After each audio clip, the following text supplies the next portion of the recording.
this spirit connection. So out-of-body experience, we'll talk about the 360 degrees. So Ron Johnson's telling a story one time. He says, oh, this being that he had, his name is Elby.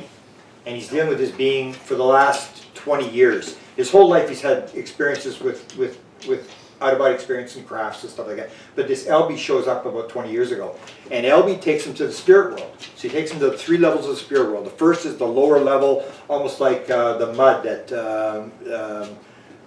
Eben Alexander described. You're in this mud, so you can't really see anything. He's there, and they're in the spirit world. And the second time, he's there, and he can talk to his mother, but he can't see his mother. His mother's dead. And he's talking to his mother. And the third one, he's actually with his mother in like heaven, like and he's describing it almost like it's a plastic thing. So whatever you believe when you die, that's where you're going to go. So he has this vision of green fields and temples, and there's this temple there, and he said it looks like a temple in Nephi, Utah. So he's a Mormon guy, and so this temple, except it's really small. And then he says, his mother says to him, Ron, when you die, you're going to get a room in this building. I've got a room in there, and your father's got a room in there. And he goes in, and he says, so strange. He said, I walked in that building. He said it was like 10 or 100 times the size inside the building as it was outside the building. I go, hey, that's what the UFO people said about the inside of the UFO. And so he's talking about the spirit world, where the building is 10 or 100 times the size on the inside as it is outside, and the same thing as the people with the craft. And the other thing that he showed was, if you followed the whole thing with Richard Doty, one of the things that Richard Doty, when they did the documentary where he's playing the Falcon says the most amazing thing he'd ever seen was the crystal. And I tell the story about the crystal. You see these connections across the spirit world. So he says this crystal, and the aliens could take the crystal and they could show you this crystal, and you hold it at a certain angle, and you could see the crucifixion of Jesus Christ. The entire history of the universe was in this crystal. And so then I'm going, hey, I've heard that before. And that was Michael Newton. I'm a big Michael Newton fan. And he says in the spirit world, people would go to these libraries. They'd be studying their past and their future lives and stuff like that. And they'd go and they'd open the book up, and there'd be this crystal in there. And they'd look at a certain angle, and they could see their past lives, and they could plan their future lives, the crystal. And so then Ron tells me, he says, so she takes me, and then we go to this other building, that's this building on the other side, and we go in, and he says there's this table there with these crystals in the table. They're embedded into the table. And she said, Ron, you don't have a crystal here. I've got a crystal, and your father has a crystal, and when you die, you'll have a crystal here. And then he said, oh, and she said it reviews your life. And then he said he saw his dog's crystal, and he put his hand, she told him to put his hand over it or something, and the crystal comes out of the table. And he looks at his dog, his former dog, and he says, I never knew what happened to my dog. He said, my dog just disappeared one day. And he said, I'm looking at the crystal, and the neighbor shot it. Oh, man. And that's the whole thing. It's the same thing. So you have all these people for various aspects are telling this story about the crystal. So you're starting to think, there's something to this. These people, how could they make it up? Because I'm the only one who knows the stories. And so that's why I kept these stories sort of secret. But now the story's out, so I said, okay, now we're going to tell the story about these people flying the craft. And it's 36 plus, and it's like a former high-level CIA guy, the 747 United Airlines pilot, a retired U.S. Air Force colonel. Chris Bledsoe's got a commercial pilot's license, and just the gambit, a bunch of women who are, just housewives, people where there's 2 at the same time are flying the craft, and they leave a third woman in a tent, and they get back, and she's furious. Why did you take me along? And they said, we didn't have any choice. They just pulled them out of the tent. These 2 women, they're camping, and the third woman is left there, and they're up in the ship, and the same thing was wherever you want to go, just imagine it in your mind. And that's this whole thing that Desta and I and people in this field will talk about, is this idea that there is no time and space. You can go wherever you want. Your mind is what's controlling the whole thing. And the modern world doesn't believe it. They believe you can take consciousness and put it into the machine, and here you see that consciousness is this biological thing, that everything is conscious, and that you can create consciousness from anything that's biological and use it. And you can see, this is AI. This is AI 1,000 years from now, what it's going to look like. And then we can learn from this, and we can learn from this whole thing that I bet you the CIA, I bet you DARPA, I bet you all these people are doing the whole thing where they're looking at these people flying the craft now. They've got the book, and they're looking at it, and they're trying to figure out, they take it to the DARPA guys, and they all sit down, and they all sit there and mind bend this thing. What does this mean? How does this work? And that's how you invent new things. And some guy's going to come up with some idea, and it's going to get some invention, and that's how they develop a lot of their technology. Chris Bledsoe said to me, I asked him this a couple months ago, because Chris has all these high-level intelligence people around. And I asked him, I said, Chris, did they ever ask you how to fly the craft? He said, oh yeah. He said, They brought a general to me, a U.S. Air Force general, and he wanted to know. So I told him how to fly the craft. I described exactly how to fly the craft. U.S. Air Force general, and so well, that's what I would be doing. Yeah. Is as crazy as it sounds, I'd be going to these witnesses and experiencers too, and be like, what but what happens in the UFO community is they don't. It's anecdotal. We can't take this as anecdotal. But you got 36 people telling the same story. I mean, do you think it would be worth a little bit of time to drop the UFO sightings for a little while and go over there, because we think we're going to watch these things fly around and suddenly some ideas are going to come in our head, how they're getting here or whatever. And Chris said to them, he wanted to know, like, why there's CIA and there's the satellite people, and NASA has him as the ambassador, and all these weird things. He gets a medal from Obama and stuff like this, and all these high-level people around him. And he said to the one guy, he said, so I want to know, like, they want to put sensors on his property, because he's filming stuff every single night. All the stuff's flying around all the time. And he said to them, so why are you guys here? Like, what's the deal? Why are you guys all on my property? And the guy says to me, he says, well, Chris, he said, it appears that they like you. You seem to have contact with them. And it appears they don't like us because they don't talk to us. So we come to see what they're saying to you. That's what the guy told him. High-level government guy. We're coming here to see what they're saying to you. And that's the whole deal. That makes sense. Go to these people and find out, why has this person got contact? What's the deal? But everybody goes, oh, no, it's just a story. It's just too weird for me to believe, whatever. And you just throw it out and go back to sightings. We've done sightings for 75 years. And what do we do with the new thing? The new disclosure thing. Let's set up a panel. Let's get sightings. Let's get monitored. We'll monitor the atmosphere. We'll monitor the spy things. We'll put it all in a thing, and we'll gather all these sightings. We're going to do the same thing all over again. Let's gather sightings. Let's get another thing, and let's get some money, and you pay me money, and we'll look at these sightings and stuff. And we've been there for 75 years. It tells you, yeah, something's going on. It's probably not us. But that's all it tells you. You got to talk to the people who are interacting with the intelligence behind the phenomena to find out what's going on. Because there's a lot of people who are interacting with whatever the intelligence is. And the more we look at it, when Desta and I talk about it, the more it appears that it's all one thing. It's the contact modality thing.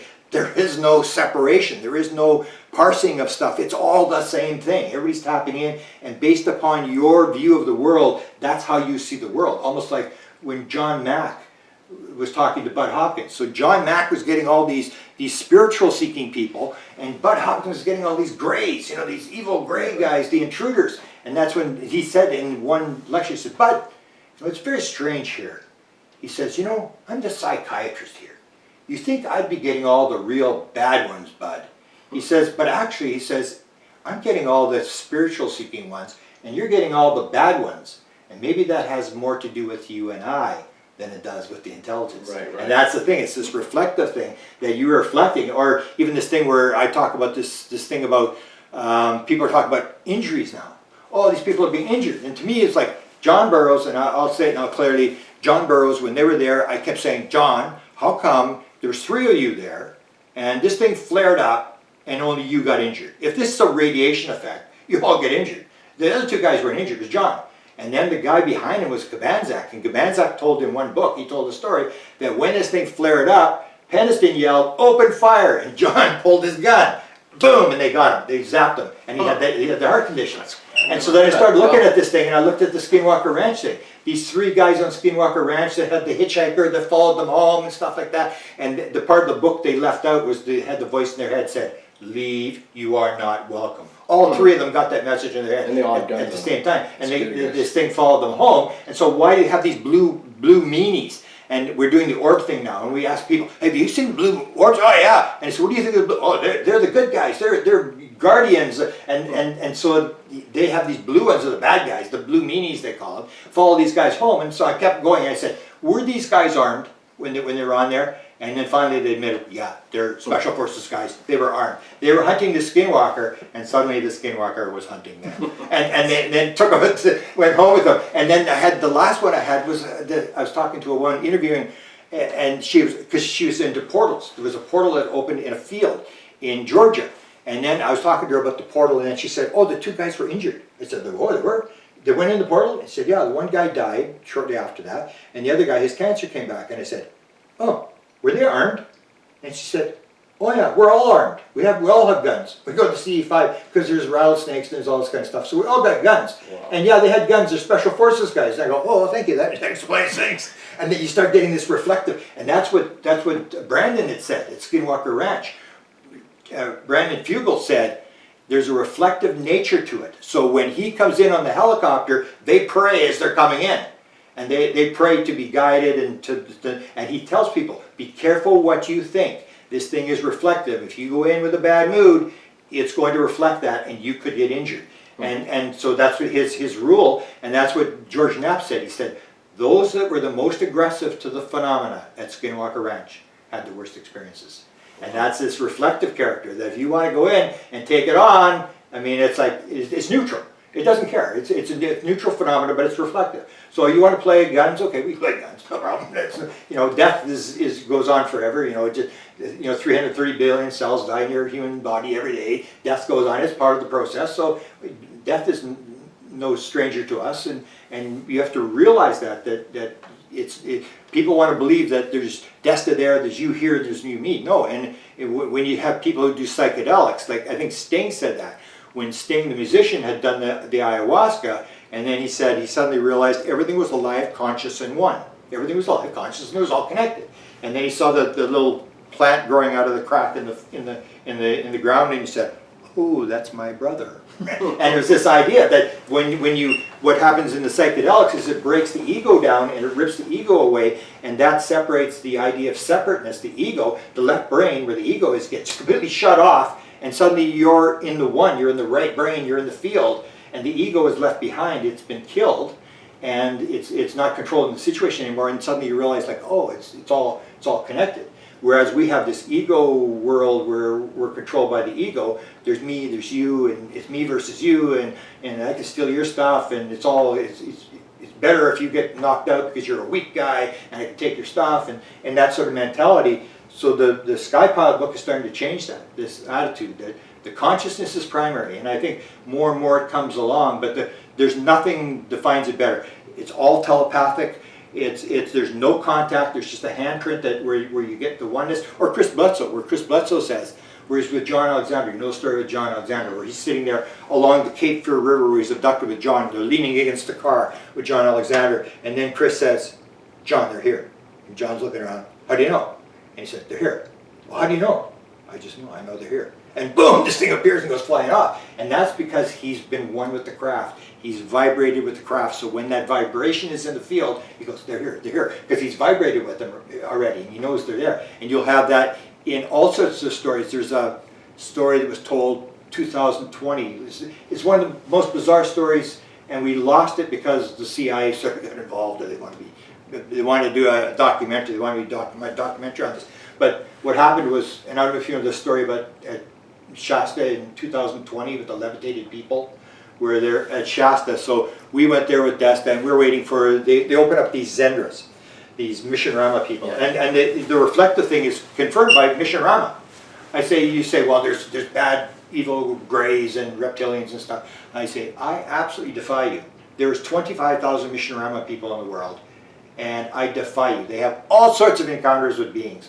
All sorts of encounters with these Zendras opening up these portals and encountering aliens and stuff. I defy you to find a gray or a reptilian in their literature. It doesn't exist. Right. They're all the long hair, like Jesus type figures, and the Nordics. Yeah, the Nordic types. And that's reflective of their nature because they're very spiritual and they're meditating and they're doing all sorts of stuff. So in 2020, they're there, and it's kind of a long story. It actually went on for about 5 years, where the being kept giving messages to these people and they kept moving it along. And the guy that had it was an architect who was U.S. Air Force Navy for 24 years, and he set this thing up. And a Dhamma, and this guy, long hair again, is going to show, guaranteed, but COVID's going on, so you're supposed to have 111 people. There's only about 40 people show up, but a Dhamma still does show up. So they're in the middle of this field, 2 o'clock in the morning, and they're having a birthday party. And if you've ever been to Mount Shasta, it's like you can't see your hand in front of your face. And you don't really want to walk around unless you've got a flashlight or something, because there's potholes and stuff. You break your legs walking because trees and stuff like that. And so they're sitting there having this birthday party, 2 o'clock in the morning. And the one girl from Mexico, and this is actually on tape. She says, suddenly she goes, "They're here." It's the same thing. They're here. And everybody goes, I know they're here. She goes, they're here. I know. They're here. And then suddenly, oh, there. And she points to the forest, and there's a light in the forest. And it's the same thing as everything happens at Mount Shasta, saying, oh, it's just a camper. They got their light on. It's not them, whatever. She says, no, I'm sure. And she says, they want us to come over there. And then the people say, we're not going over there. No way, we're not going over there. Because it's like pitch dark. And they want us to cross this field to the edge of this forest where this light is. No, we're not going over there. You tell them to come over here. And so the girl says, okay. And it was like a herd of elephants. And they're coming across this field. And they're all sitting there. And it comes across the field. And then suddenly Adama shows up. And I got the impression it was Dama and two beings or whatever. And they're there and they're looking, and said suddenly they're levitated in the air. 9 people. And I had 3 of them on camera. They told the story. And the first they said, well, I talk about this, we're sensitive about, identifying whatever. And at the end they're all fighting, trying to tell the story. They're all overriding each other, trying to tell the story. And so they told the story, and basically, yeah, they're all levitated in the air, and they're all scared. They don't know what to do. So they all grab hands and they start oming. And they start oming, and they said it sounded like they're underwater. And as soon as I heard that, I go, they're in a Zendra. And I know, because you hear enough stories, they're inside the Zendra. When you're inside the Zendra, you're sort of sideways, like your balance is not right, where the gravity is not, you're sort of bent over sideways, and you sound like you're talking, when you talk, you sound like you're underwater. So these people are in a Zendra, because they're saying, the weirdest thing, we were oming, and it sounded like we were underwater. And the beings were there, and they're levitated, they're oming, and then the beings start to om as well. The beings are oming, and then I said to the one guy at San Francisco, and as I said, by this time they're all over-talking each other. And I said, well, hang on. I said, Adamo was there, and you can see him? Yeah. And I said, well, how many beings were with him? And the guy says, there was as many beings as there was trees in the forest. And I said, really? And he said, yeah, really. It's like hundreds of these beings, and they were all like energy beings, except for Adama. And Adama had the regular figure or whatever. So you get that story, and then they had, during the day, they had this thing, just before that happened, they had this event where they lie on the ground and they put these rose petals on them. And it looks like everybody's been shot. It looks like a big shootout. They're all lying on the ground, and they're doing this meditation thing with these rose petals, and I don't know what it means, whatever. So they're there, and then they say to Adama, they say, can we tape? And then I guess they get the message, yeah, you can tape. So they've got the camera, and they zoom the camera, and they start from here. They zoom the camera, and they go, and they're showing all these people lying in this circle, and then it zooms back again, and then the camera stops, and looks like there's really nothing. And they see like almost like a lens flare at one point during the camera, and there's a guy out of Chicago, Jan Yonder, who's there, and he says, no, that's a lens flare, it's nothing. But what's this other thing? And just as the camera starts to pan, it looks like a person in a white robe standing there. You can't see the face, but you can see it sort of facing. And it's along this tree, and it's there. So the camera pans, the thing is there, this white robe thing. And it pans back like 30 seconds later, and the being has moved to the next tree over, and there's a shadow on the trees in behind it. There's a shadow of this being. And then he said, well, what's this? And so we've that film I've actually got of this thing. I've seen those pictures. Yeah, and this is bizarre thing where these stories are not even being told. And you see this kind of stuff, that there's so much stuff. And so I think what Desta and I are trying to do, like we're coming out with a book where I've got articles where, you can put out a thing, like I'm doing this Donald the rat thing. It's this joke thing where I've got, Donald this rat, and he has all these experiences, and I put them on, and people, oh, that's pretty cool, and they like it, and they go on to the next thing. Or I put a weird sign that's on a street or something, and people, oh, that's cool, and they like that. And people are just going, but they're not really reading anything. And I'll find that I'll do a story, I'll get an idea, for example, like the sky pilots, and I'll write about it, and I'll get all the things and link all the footnote everything and stuff like that, and I'll put it on my White House UFO blog, and 14 people read it. And I'm going, what? I spent 2 weeks writing that thing. And so what Desta and I have done is basically what you want to do is you want to catalog your visit here on Earth. Is you want to catalog what you did and stuff, and put it there for posterity. And wherever it's going to land, it's going to land. And if it's people that are meant to read it will meet it, and you just put it out. So we're doing these books now where we're taking old articles that I wrote, and we're just going to put them in a book. Because nobody read them the first time around, well, we might as well put them in a book, and you can buy the book or not buy the book, or at least they're there for, rather than, because I had this health problem this year, And I knew that, you know, my kid's not gonna, the stuff's going in the garbage, man. And even though there's a thing, contact Desta and make sure this stuff gets to the University of Manitoba archives. And even then, nobody's gonna read it. Even Desta and I, we went down, I don't know if you heard these stories. Desta and I have been to, and Desta's been to a number of archives now. We went to University of Arizona, where she found the piece of metal from 1939 that came flying out of the sky. She did the Goldwater files that we're going to release. She was at the Goldwater archives. We've got all the Goldwater files, all the letters he wrote on UFOs, which is quite a few. And then we're at the University of Arkansas, and this Harold Sherman guy, and he'd written like 160 books on paranormal phenomena. And nobody knows this guy, and his files were there. And I go, holy cow, man, can you imagine what we find in there? So we're in there, and we're looking at the guest thing there, and there'd been nobody in the archives for like a week or something like that. So you think, oh, there's people going to the archives. Nobody goes to archives. I'm the only crazy person in the world who goes to archives. So you're going to put it in there, you're going to save it. But it's still, there's a good chance that nobody will ever read a lot of that stuff. Even Stanton Friedman stuff. Like how many people are going to travel across Canada to go to New Brunswick to look at Stanton Friedman stuff? They can't spend, you know, I think it was the attention span on now the internet is 17 seconds or something like that, where people are just moving. So that's what we're trying to do. We're trying to create things, move it. And then Desta did that thing where she moved me into doing YouTube and doing stuff like that, where we move out of the traditional stuff. We still do the books and stuff, but we got to get ways that the new kids will experience it and interact with it, or even using hashtags to get outside that. Yeah, make it easy to find and compile it. Yeah. And kind of organize it a bit. And, I'm sure and you've come in and you've helped a lot of that stuff, where you've done a lot of that, where you've got the artistic stuff, where you can put this stuff out and people, oh, that's pretty cool. Or documentaries, like a lot of people like documentaries, because they'll sit down and they'll watch a documentary, whereas they won't read a book or whatever. That's right. So you can tell the story, and if you tell the story well, you know, you're going to get people are moved, and they don't even realize they're moving. They don't even realize that their mind is being shifted to another sort of world. People think, you know, we think everything out, and it's no. If you were born in China, you would not be, you know, singing "God Bless America" every morning. I mean, there's no way. You'd be in a Chinese modality of communist and this, you know, one rule and all this kind of stuff. That we are built upon the way we build up, and that's this idea where you get kids before they're 7 years old remember past lives. Because what they state is that until you're 3 years old, you're all right brain.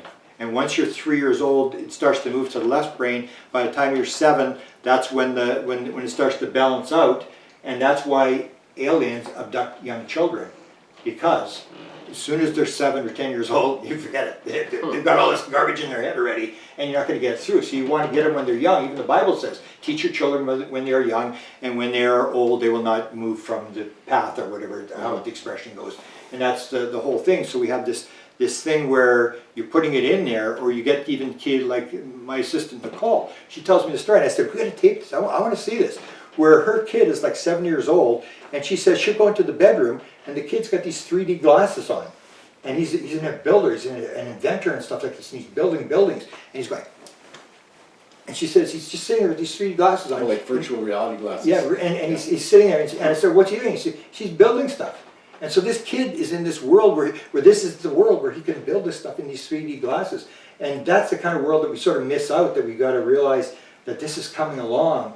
And that I think the intelligence is sort of moving us slowly in that direction, where it does these really weird things. Like why people said to me, well, why would they teach someone to fly a craft? And it may not be that they're teaching people to fly a craft. They're getting the principle of it's within you, and they have this bizarre story that people are flying crafts, so that people tell the story. So I write a book and tell the people a story, but the idea is getting out that there's this consciousness interface. They're not really worried about that, and they're doing it indirectly, and they do it through weird things. So if I could say to you, okay, in the middle of 1975, well, you're maybe not that old, middle of 1975, I can say to somebody, where were you? And they go, how am I supposed to know? Well, I know exactly where I was. I was in Carmen, Manitoba, and that thing flew right in front of the car. I knew, because it's that weird thing, and it's really weird, and you know exactly, you can replay it exactly that day, what time it is, what the weather was like, who was in the car, all that sort of stuff, and that's what they're doing. They're using, as Jacques Vallée says, it's absurd. The vast majority of the stuff that happens to you is absolutely absurd, and that's what they want. They want it absurd, because if it isn't absurd, you're not going to remember. Right. You're just putting all these weird things together, and indirectly they're building this story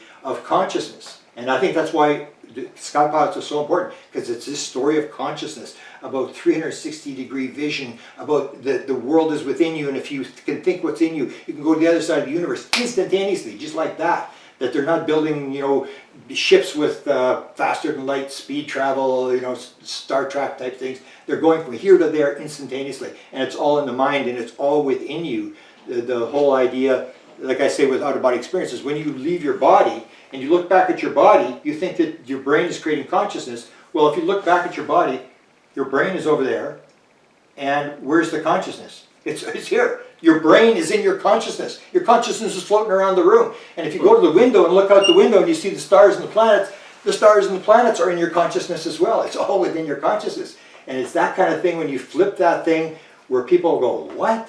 And then you start to think about it and they go, oh, I kind of see what you're thinking. And more, it just gradually moves to this idea of this idea that it all could be within you. It's all this.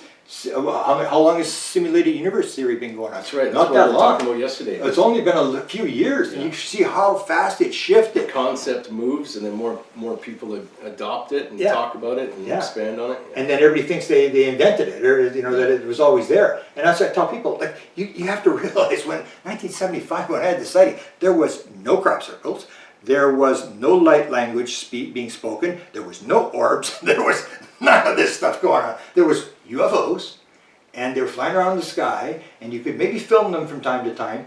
And there was 1 or 2 abductions. There was Travis Walton, who was abducted after me. It was at the end of the year when they had all the missile silo things, where the missiles were all being visited along the Canadian border. That's when Travis was abducted during that period of a week about there. And there was Betty and Barney Hill, and there was a police officer out of Nebraska in 1967. Those were the abductions, the 73 Pascagoula. We all knew the cases. There was only about 5 abduction cases. People don't realize this. And then we had, in those days, there was ground traces. So when I did Charlie Red Star book, there was 10 cases in around these towns where UFOs would land and it, you know, burn out the crop and leaves these tree tripod. That has not happened for 25 years. So you can see the phenomena is morphing, it's changing, it's changing, it's changing. And it's when you've been in it as long as I have and you look back and you go, this thing's changing. This is not the same thing as it was. And that's what John Alexander talked about, this morphing effect. When he said at Skinwalker Ranch, not only did the phenomena know what you were doing, it knew what you were going to do. And it would bypass what you'd set up a camera, it would rip the cables down, because it knew exactly what you're going to do. You can't sort of capture it, or they used to do with abductions. They put hidden cameras in the person's bedroom to capture the alien when it came in to get the person, and all they'd see is the person get up and turn the camera off and leave the room and then come back and turn the camera back on, and stuff like that. So it's a world, I think, that's sort of shifting, and I think between what Desta and I have done, because Desta's done a lot of the channeling stuff and the messages, and showed me that there's this other side that's non-UFO, that's this channeling thing, that again, if you take a look at channeling, people say, oh, channeling, people, just make it up, man. I say, I'll give you $1,000, man. You come, I'll give you a challenge. I'll get you to channel, and you pay me the $1,000 when I prove you're not channeling, and I can show you channeling. There's patterns to channeling. Absolute and one of the biggest ones is if you get Paul Selleck, who's one of my favorite guys. He sits down, he channels, and he sits there, and he's done 10 books. And in each book, they only change 2 or 3 words, and it's because he mispronounces a word, and they have to change it 2 or 3 words. If you do transcripts, which Desta and I have done, if you do, once you see a transcript on a YouTube, and you go, and the guy's going, well, I'm saying, and all that stuff is every sentence. People don't realize they're doing this. They don't realize they're stringing stuff together, and they're hesitating, and they're going, well, I think. None of that happens in channeling. It's straight message. There's no corrections. No and in 10 books, they've made like 20 corrections in 10 books. And that's the whole thing. Is so if you're like Paul Selleck, where you whisper it, half a sentence and then say it, whisper half a sentence, say it, whisper half a sentence and say it, whisper half a sentence and say it, and you make no mistakes in 10 books, I challenge anybody to sit down and see it. Yeah, the crazier that gets. And you see all these patterns and different things, but it's not until you look at the evidence. Or orbs. When we did orbs, we did the orb thing, where we suddenly realized there was these patterns. So you have, when Desta started taking photos, and there's Janet Dorian was taking photographs north of the city, Winnipeg here. So she had it, and she said, I'm using a point and shoot camera. And most people use cell phone cameras. So Desta says, oh, I got a point and shoot camera, I'm going to go try it. So Desta goes out, she starts taking photographs, and she gets orbs, but they're black and white orbs. And she takes them and says, well, they're not that good, and you know, they're not like the people on the internet or whatever. And all of a sudden, boom, they start changing to color. Desta's getting color ones. So we go out for this orb shoot out there, and I got a point and shoot camera too. So I get my point and shoot camera that I'd been used for years, somebody gave to me or whatever. I get the point and shoot. We all go out with our point and shoot cameras, and we start taking photographs, and we're saying who's going to get the best ones. And we would do things like all three of us would stand in the same direction and all shoot at the same time to see if it's dust. Then we're all going to pick up the same photograph.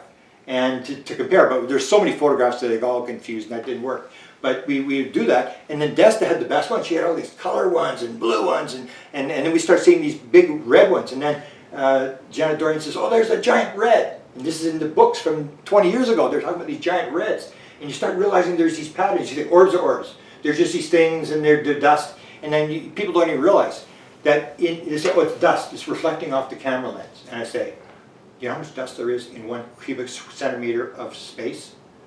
There's 10 million pieces of dust. At least 10 to 99 million pieces of dust in 1 cubic centimeter. If it was reflecting off it, like you wouldn't be able to take a photograph of it with a digital camera. And so you have that, and then so Desta, the colors started to come, and then Janet Dorian got these things that looked like haze, but it was like granular, and they're the only ones that have gotten this. And somebody actually accused them. They said they took a piece of glass and they threw sand against the backside of the glass and then they photographed it because it looks very granular. But it's half the picture is nothing, which is what they're doing. They're doing this weird stuff where they're showing you no, half the photograph is nothing, and the other half has this granular sort of smoke on it. So then I would start asking people. I'd say, hey, you got lots of orb photographs? They go, yeah. You got any with mist in them, you know, sort of mist like a ghost coming or whatever? They go, oh yeah, we got those. You want to see those? And then they show them, and then you realize like, oh, this person's legit because they would know about this. And then later on, Chris Bledsoe showed me the first one, 2015. Yeah, he shows me the beam, and then so I'd say to people, you got the mist ones? And they go, yeah, I got those. You got any with beams coming out of the sky and they don't touch the ground? They sort of, you can't tell where you see where they stop. They stop above the ground. Oh, you want to see those? I got some of those. And you realize there was these patterns. And then the people would say, oh, we got the ones with the beam with the multicolor, where it's like a rainbow. The beam is coming down the sky, and it's got all these different colors in the beam. Or they see the balls inside the orbs inside making up the beam. And you start realizing there's these patterns. I think we had at one point 15 different patterns that fit the thing. So you say orbs, and then once you look at the evidence, but nobody's looking at the evidence. And that's where we're at. This Saturday we're having this orb, we call it an orb storm, 3 o'clock. So I say all these people and with all these photographs, and I say at 3 o'clock everybody post your photographs. And so what you're going to see on the message board is just all these orb photographs, and it's to get across the idea that there are at least, I know in at least 1 million orb photographs in the world. I know who's got them. I know these collections. The one guy to Chicago. I said, how many you got, Jeff? He said, 211,000. And so you get this stuff, and people don't know, there's 1 million photographs. Why would you not take 5 minutes out of your day to look at 1 million photographs? There's all these photographs, and you say, well, it's just orbs. And you see, but there's all these patterns, and when you start looking at it, you realize there's patterns, and that something's going on, that the intelligence is trying to talk to us, and these people have some sort of connection. So to me, I think you probably say the same thing. It's a magnificent world. It's absolutely, when you start to realize how complex it is, you go like, wow, I'm just so glad to be able to be here and to play the game and to see this. You have to have a level of curiosity.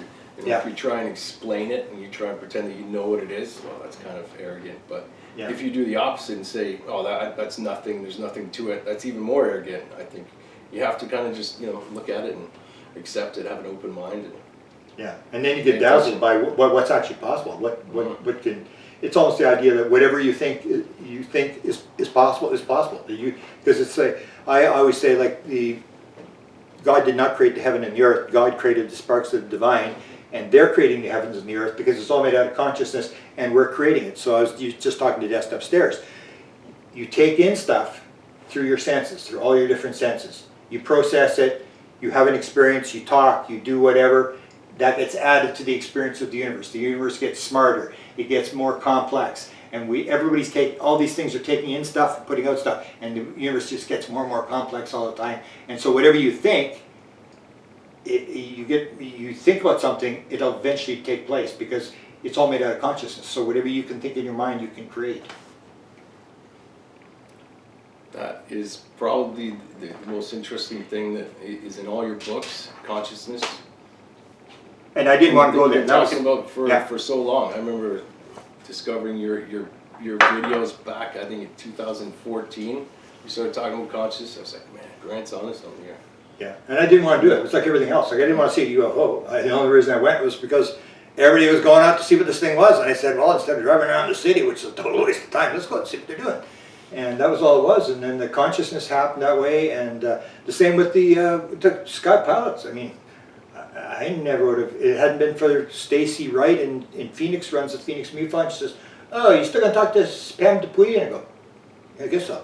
I thought, well, I must have agreed. And then I went to talk to this woman, and I was just blown away. I mean, that's the last thing I ever thought. And so you're down this road. And to stay open enough that when the road goes this direction, you take it. Like you guys have, suddenly you get this opportunity for a business, and okay, take the road. Just go and don't worry about it, and do what you can, and it all unfolds. That's almost like if you came into the world, if reincarnation is a fact, because that's what I was told in 2017, this thing. If the world is one life, then the world is one way, and there are certain rules. But if it's multiple lives, everything changes. So if it's multiple lives and you came in, you probably came in to do something. So you say, well, maybe I'm supposed to do this. I mean, this idea came into my head, and just go ahead and do it, and realize that you're being guided. That maybe your higher self is telling you to do this, moving you down this road, and quit questioning it, and just go along with the flow, and it'll all work out okay in the end. As John Lennon said, everything will be okay in the end. If it's not okay, it's not the end.